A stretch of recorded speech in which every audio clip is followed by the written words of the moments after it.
Yo, what's up guys? It's 4am again, back with a new quick video for V Rising.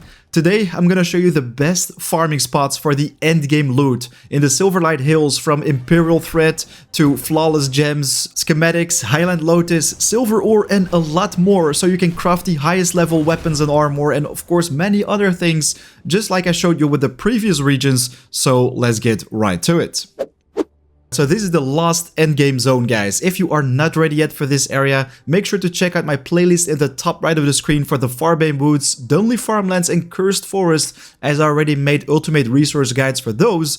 Alright, so the first resource you're probably after if you enter this zone is the silver, because this allows you to craft new weapons which can be found in the north of the map. The Sacred Silver Mine has plenty of silver nodes, but definitely bring some silver resistance potions if you want to carry a ton of these, because otherwise you're gonna take a lot of damage over time. And of course, the silver can be found in the entire region as long as you kill enemies or check out chests. Next up, we have Highland Lotus and Highland Lotus Seeds, as you're gonna need plenty of these to craft your Blood Moon armor, which is the highest tier gear which you can get your hands on in the Silverlight Hills. So basically, you want to go to the both Harpy Nest north and south, because both of them will have Highland Lotus growing right there. And if you harvest them with the sickles, definitely recommend you to also get your hands on a worker buff to increase the resource yield. But basically, this also has a chance to drop Highland Lotus Seeds. By the way guys, if you want to have even more of these seeds in your base to just AFK farm them yourselves, what you should do is travel to the Bright Haven slums. Right here you will find a merchant in this exact house, and if you talk with him, you can basically purchase the seeds yourself for 300 silver each.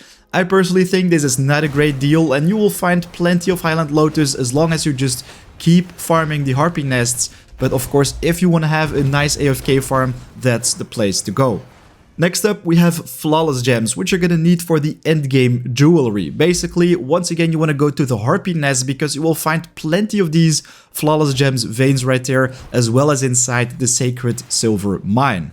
So, I already saved up also flawless gems right here, and if we visit the jewel crafting table, you can see that for all the necklaces, we're also gonna need golden jewelry and golden ingots. So that's the next one we're gonna check out. First, very important, of course, to craft golden ingots, you basically need golden jewelry, and you can only unlock this recipe after you've defeated a certain boss.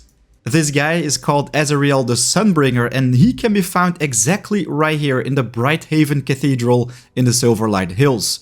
Don't forget to bring a holy resistance potion when you're gonna fight him, because this place is protected by a holy aura, but all the golden jewelry basically can be dropped off all the mobs in this area, especially the Bright Haven area, guys. There are so many mobs right there, especially the stronger high value targets will drop this almost all the time. Paladins, clerics, and the warriors pretty much, they're fantastic to farm for masses of golden jewelry. Next up, we have schematics and Imperial thread. Well, these are pretty simple. I mean, they drop in the entire region, but what you want to do is visit the army outpost right here, which has an increased drop chance on them, as well as this army outpost and this one.